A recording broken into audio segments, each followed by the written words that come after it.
जब समय आएगा और आपके पास अवसर होगा मेरे हाथ मजबूत करने का, तो ईवीएम का बटन आजाद समाज पार्टी के सामने वाला दबा देना, और आपकी तरफ आंख उठाने वाले जालिम को सबक भी मिलेगा, उसको सजा भी मिलेगी, मुझे पूरा भरोसा।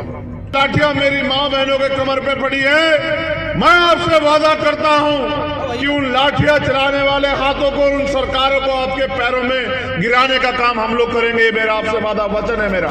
ये जो चोट आपने दी है वोट के जरिए उसका बदला लेके, और एक बार मुझे ताकत देंगे और फिर मैं आपको बताऊंगा कि अन्याय अत्याचार करने वाले का हम लोग कैसा इलाज करते हैं। मेरी बात को आप याद रखना। और यहाँ जो बुलडोजर को लाना चाहते हैं उनका इलाज भी करेंगे 23 में, आप चिंता मत करना।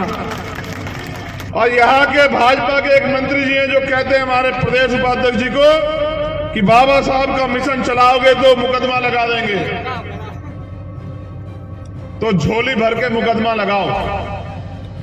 भीम आर्मी आजाद समाज पार्टी के सिपाही मुकदमों से नहीं डरते। ऐ मेरे दलित, पिछड़े, अल्पसंख्यक, आदिवासी समाज के लोगों, मेरे परिवार के लोगों, आपको जो भी अधिकार मिला है उसके लिए आपके महापुरुषों ने, मेरे महापुरुषों ने, हमारे महापुरुषों ने कीमत चुकाई। कि जो अधिकारी कर्मचारी आज हमारे लोगों के साथ अन्याय करने का काम करते हैं, वो अधिकारी कर्मचारी आपके एक इशारे पे सलूट मारने का और आपको पूछ पूछ के काम करने का काम करेंगे मध्य प्रदेश में। और समाज को भीम आर्मी आजाद समाज पार्टी के प्रति संगठित करने का काम करो, क्योंकि अगर आज इस प्रदेश में और देश में कमजोर वर्गों की कोई लड़ाई लड़ रहा है तो भीम आर्मी और आजाद समाज पार्टी लड़ रही है। ये मध्य प्रदेश की धरती है, और जब जब मैं मध्य प्रदेश की धरती पे आता हूं, क्योंकि ये बाबा साहब अम्बेडकर की धरती है मध्य प्रदेश, इसी धरती में जन्मे बाबा साहब अम्बेडकर, मऊ, इंदौर,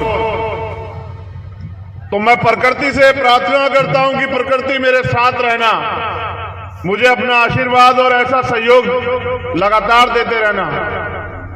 क्योंकि जिन सपनों को महापुरुषों ने देखा था और जिन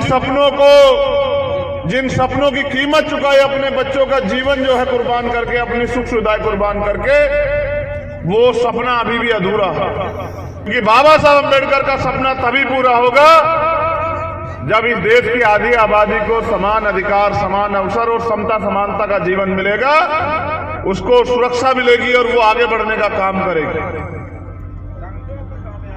कई घटनाएं मेरे सामने रखी हैं, कई ऐसे मामले, रोजगार के नौजवान बड़े पैमाने पर, जब मैं आज ग्वालियर से चला तो बड़े पैमाने पे नौजवान मुझसे मिले। मैंने उनसे भी ये पूछा कि बताओ भाई, स्वाभिमान सम्मान का जीवन चाहते हो? तो उन्होंने कहा हाँ चाहते हैं। तो मैंने कहा रोजगार चाहते हो? तो कहा हाँ चाहते हैं। तो मैंने कहा उसकी कीमत चुकाने के लिए तैयार हो? तो कहा तैयार हैं। तो एक दो को लगा कि पता नहीं कितनी कीमत होगी, लेकिन मैंने उनसे बताया कि जब समय आएगा और आपके पास अवसर होगा मेरे हाथ मजबूत करने का, तो ईवीएम का बटन आजाद समाज पार्टी के सामने वाला दबा देना, और फिर ये देखना कि वो भाई जो आपके स्वाभिमान सम्मान के लिए अपने लहू का आखिरी कतरा लगा देना चाहता हो, भीम आर्मी का एक सिपाही आपके स्वाभिमान सम्मान की लड़ाई में अपने प्राणों को निछावर कर देना चाहता हो, उन भाइयों को जब अवसर मिलेगा, उन बहनों को जब अवसर मिलेगा, तो फिर आपके अधिकारों के साथ कोई खिलवाड़ नहीं कर पाएगा। आपको रोजगार भी मिलेगा, स्वाभिमान सम्मान भी मिलेगा, आपको जमीन भी मिलेगी, आपके अधिकार भी मिलेंगे, और आपकी तरफ आंख उठाने वाले जालिम को सबक भी मिलेगा, उसको सजा भी मिलेगी, मुझे पूरा भरोसा। ये कई घटनाएं आपने मेरे सामने रखी। एक घटना 3 दिसंबर की है, यही भीतरवार चरखा गांव के लोग यहाँ हैं क्या? अगर हो तो हाथ उठाएं। अगर चरखा गांव की माताएं, बहनें या नौजवान साथी या बुजुर्ग हो तो हाथ उठाएं। अच्छा वहीं है, ठीक है। मैं यहां बैठे हर एक शख्स से वादा करता हूं कि सरकार के इशारे पे यहाँ की पुलिस ने जो अन्याय अत्याचार, मैं वचन देता हूं अपनी माओ बहनों को, अपने भाइयों को, बुजुर्गों को, कि जो अन्याय अत्याचार, जो लाठियां मेरी माँ बहनों के कमर पे पड़ी है, मैं आपसे वादा करता हूं कि उन लाठियां चलाने वाले हाथों को, उन सरकारों को आपके पैरों में गिराने का काम हम लोग करेंगे। ये मेरा आपसे वादा वचन है मेरा। आप लोग मेरी बात को याद रखना। और मैं उन अधिकारी कर्मचारियों से भी कह रहा हूं जो सरकार की चमचागिरी एजेंटगिरी कर रहे हैं। आपने कसम खाई थी, संविधान की शपथ ली थी कि गरीबों को, कमजोरों को न्याय दिलाओगे। आज आपकी ये लाठियां हमारी मां बहनों पे, ये जो इतनी तेजी से उठती, याद रखना सरकार बदलेगी और मेरे लोग इन दर्द को भूलेंगे नहीं। जो चोट आपने दी है वोट के जरिए उसका बदला लेके और एक बार मुझे ताकत देंगे और फिर मैं आपको बताऊंगा कि अन्याय अत्याचार करने वाले का हम लोग कैसा इलाज करते हैं। मेरी बात को आप याद रखना। एक और घटना बिलोवा की है। यहां कुशवा समाज के, मेरे बहुजन समाज के लोग आए, मुझे बता रहे थे वहां 3552 खसरा नंबर है जो हमारा है, जिसमें उन्होंने बाबा साहब अम्बेडकर की प्रतिमा की स्थापना की, लेकिन यहाँ की सरकार और नेताओं के इशारे पे उस प्रतिमा को उखाड़ने का काम किया। और खबर यह है कि वहां बुलडोजर भी चला। बुलडोजर की गूंज यहां भी आ रही है। हमने अभी खतौली में भी बुलडोजर वालों का इलाज किया वहां उत्तर प्रदेश में, और यहां जो बुलडोजर को लाना चाहते हैं उनका इलाज भी करेंगे 23 में, आप चिंता मत करना। जबकि खसरा नंबर 3619 जो है, जो 4 हेक्टेयर का है, वो गौशाला की जमीन के लिए। बताइए, इस देश के संविधान को बनाने वाले बाबा साहब अम्बेडकर, जिनकी सम्मान की बात आदरणीय मोदी जी भी करते हैं, उन्हीं बाबा साहब अम्बेडकर के लिए जगह नहीं है, लेकिन गौशाला के लिए जमीन को कब्जा करने की जगह चल रही है। हमारे नेता सुनील अवस्थी जी कह रहे थे, उन्होंने मुझसे कहा कि साहब प्रशासन के लोग कहते हैं, पत्रकार लोग कहते हैं कि भाई आप आंदोलन करो, तो मैं उनको भी याद दिलाना चाहता हूं कि भाई हमारे नेता माने और काशीराम साहब तो हमें कह के गए कि जो जमीन सरकारी है वो हमारी है, और जो जमीन सरकारी है वो जमीन हमारी है। उस जमीन को लेने का काम और उस पर जो हम करना चाहते हैं वो कराने का काम हम लोग करेंगे। जिन नेताओं को गलतफहमी हो गई वो याद रखें। बुलडोजर चलाने वाले नेताओं से मैं कहना चाहता हूं, वो बड़े नेता हैं सब लोग। जिस दिन ज्योतिबा फूले, छत्रपति साहू जी महाराज और बाबा साहब अम्बेडकर के वंशज इकट्ठा हुए, याद रखना, और एकजुटता बना के इन्होंने अपनी वोट का प्रयोग किया। आप एमपी एमएलए तो बहुत दूर, मंत्री तो बहुत दूर, जिला पंचायत के सदस्य नहीं बनोगे। मेरी बात को याद रखना, कभी दिमाग खराब हो गया हो आप लोगों का। और यहाँ के भाजपा के एक मंत्री जी हैं जो कहते हैं हमारे प्रदेश उपाध्यक्ष जी को कि बाबा साहब का मिशन चलाओगे तो मुकदमा लगा देंगे। तो झोली भर के मुकदमा लगाओ।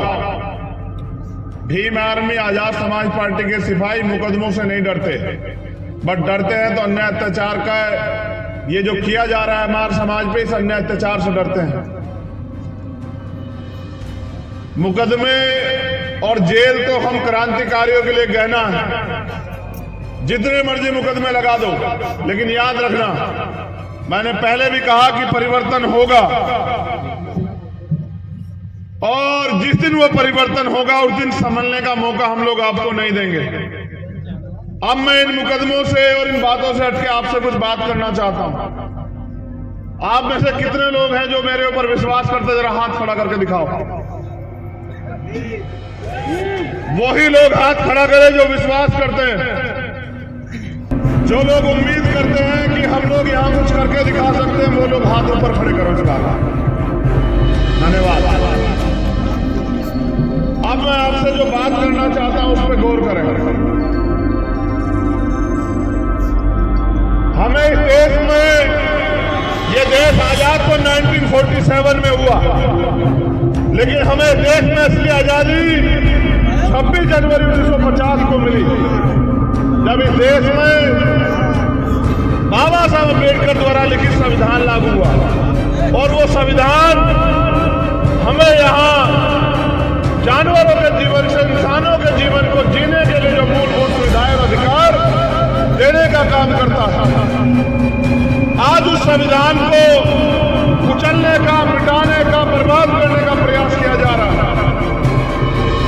जो लोग प्रयास कर रहे हैं वही लोग यहाँ मध्य प्रदेश की और केंद्र की सरकार में बैठे हैं। ये डबल इंजन की सरकार मिलकर आने वाले समय में हमें और हमारी मूलभूत सुविधाओं से वंचित करना चाहती है। आज अगर अन्याय अत्याचार होने पे हमें न्याय दिलाने का काम अगर होता है तो भारतीय संविधान के जरिए होता है। वो जो न्याय दिलाने का अधिकार है वो ये सरकार को कुचलना चाहती है। आज अगर हमें मंच लगा के बात रखने का, स्वाभिमान सम्मान से बैठने का, घूमने का, नौकरी करने का, रोजगार करने का, जमीन रखने का अधिकार मिलता है तो वो भारतीय संविधान की वजह से मिलता है। लेकिन जिम्मेदार साथियों, बहुजन समाज के लोगों, मेरे दलित, पिछड़े, अल्पसंख्यक, आदिवासी समाज के लोगों, मेरे परिवार के लोगों, आपको जो भी अधिकार मिला है उसके लिए आपके महापुरुषों ने, मेरे महापुरुषों ने, हमारे महापुरुषों ने कीमत चुकाई है। अगर आप याद करो, राष्ट्रपिता ज्योतिबा फूले और महात्मा सावित्रीबाई फूले ने एक बच्चा भी जो है पैदा करना स्वीकार नहीं किया, इसलिए क्योंकि उन करोड़ों बच्चों को स्वाभिमान सम्मान का जीवन, पढ़ाई के अवसर, स्कूल खोलने के अवसर उन्होंने देने का काम किया।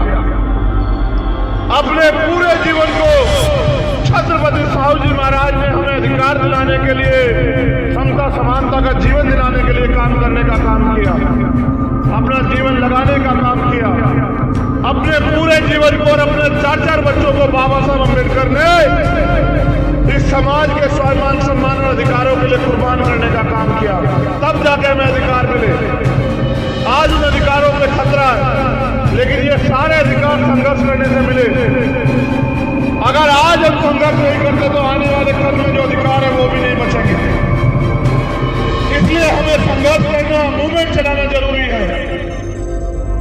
दोनों तरफ आग लगी है, इस आग को बुझाने के लिए और इस आग से अपने आप को बचाने के लिए हमें पुनः अपने आंदोलन को मजबूत करना जरूरी है।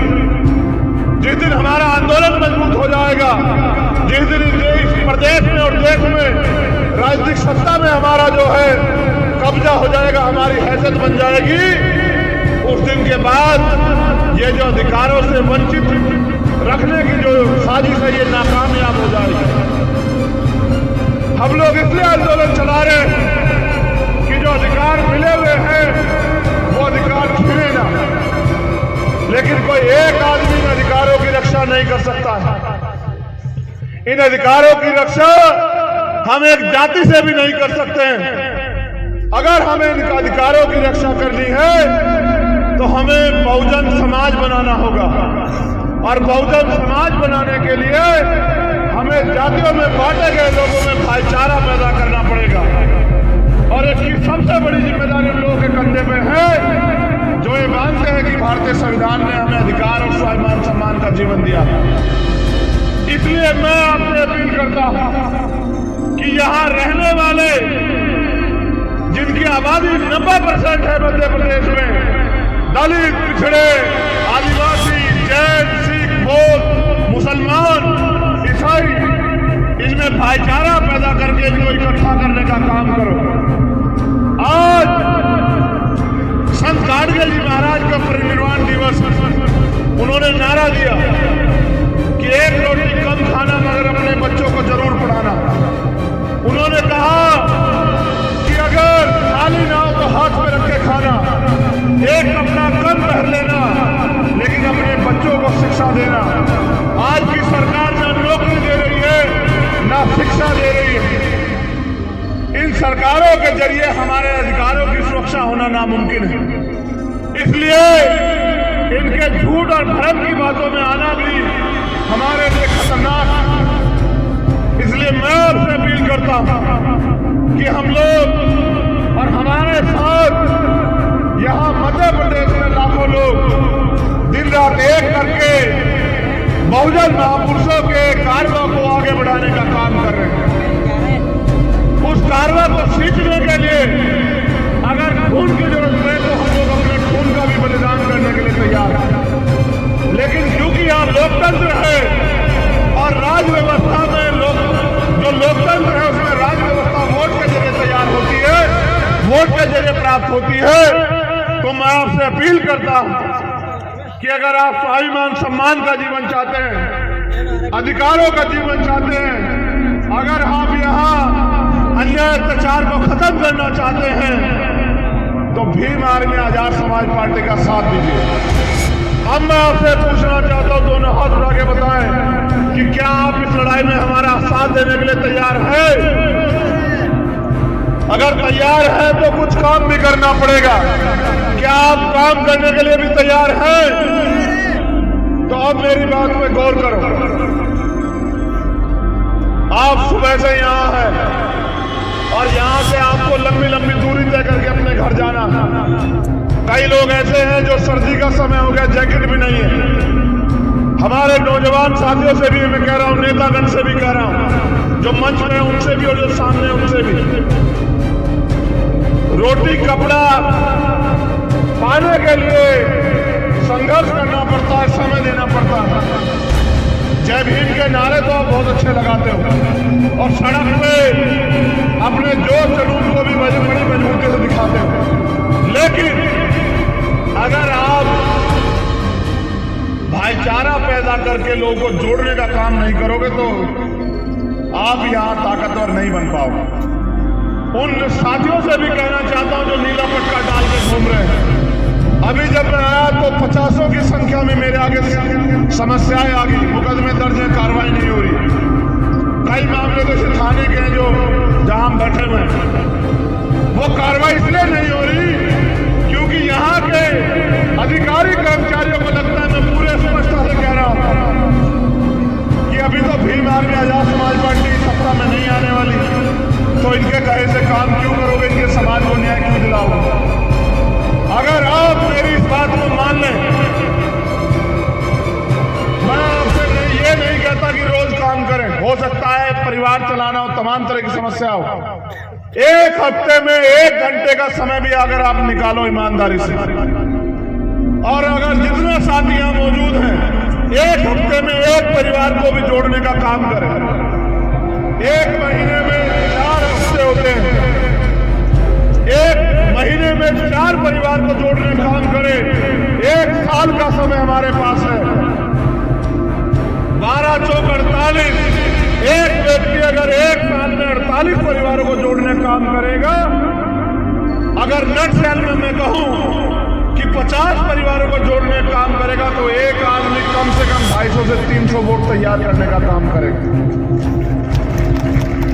और जिस विधानसभा में आप 1000 की संख्या में हैं और आप इस तरह से जोड़ने का काम करते हैं, अपनी जिम्मेदारी को अदा करते हैं, मैं गारंटी देता हूं कि जब चुनाव आएगा कम से कम 40 से 50 हजार लोग आपके साथ वहां जुड़ जाएंगे। बस अपनी जिम्मेदारी को समझना है और एक दिन जितना समय हम सजने संवरने में लगाते हैं उतना ही समय अपनी बात को, अपनी विचारधारा को, अपने संघर्ष को समझा के एक परिवार को 1 हफ्ते में जोड़ना है। यहाँ तो ऐसे भी लोग हैं जो 24 घंटे 7 दिन समाज की सेवा में लगे हैं। जो व्यक्ति 1 हफ्ते में 1 घंटे का समय देगा वो 1 साल में 300 लोगों को जोड़ने का काम करेगा। जो व्यक्ति 24 घंटे 7 दिन काम कर रहा है वो 30,000 लोगों को जोड़ने का काम करेगा। इस तरह से आपका संगठन मजबूत हो जाएगा, आपकी ताकत बन जाएगी। और जब आपके हिस्से में ताकत आएगी, आज मैं आपसे पूरी जिम्मेदारी से कह रहा हूं कि जो अधिकारी कर्मचारी आज हमारे लोग साथ अन्याय करने का काम करते हैं, वो अधिकारी कर्मचारी आपके एक इशारे पे सल्यूट मारने का और आपको पूछ पूछ के काम करने का काम करेंगे मध्य प्रदेश में। अगर साथियों स्वाभिमान सम्मान का जीवन चाहिए तो कीमत चुकाने के लिए तैयार रहो। तो कीमत यही है कि समय दो और गांव-गांव निकल के संगठन बनाने का काम करो, माताओं बहनों बुजुर्गों में भाईचारा पैदा करने का काम करो और समाज को भीम आर्मी आजाद समाज पार्टी के प्रति संगठित करने का काम करो। क्योंकि अगर आज प्रदेश में और देश में कमजोर वर्गों की कोई लड़ाई लड़ रहा है तो भीम आर्मी और आजाद समाज पार्टी लड़ रही है। मैं क्योंकि समय भी काफी हो गया है, मैं धन्यवाद देता हूं। मेरी भी ट्रेन है, मुझे बड़ी तेजी से निकलना है। एक एक कार्यकर्ता जिन्होंने इस सभा को सफल कराने के लिए मेहनत की, हमारे भीम आर्मी आजाद समाज पार्टी और बहुजन समाज के एक एक माता बहने, बुजुर्गों, नौजवान साथी और बच्चों का धन्यवाद करता हूं और पुनः आपसे उम्मीद करता हूं कि आप मेरी बात को मान के इस आंदोलन को आगे बढ़ाने का काम करेंगे। हमारी सामाजिक न्याय यात्रा का भी आगाज हो चुका है। 1 जनवरी 2023 से न्याय यात्रा संपन्न होगी। अब अपनी बात को खत्म करने से पहले मैं चाहता हूं कि आप मेरे साथ दोनों हाथ उठा के कुछ नारों को जो है मजबूत करें। बाबा तेरा मिशन अधूरा, बाबा तेरा मिशन अधूरा, मान्यवर काशीराम तेरा मिशन अधूरा, राष्ट्रपिता ज्योतिबा फूले तेरा मिशन अधूरा,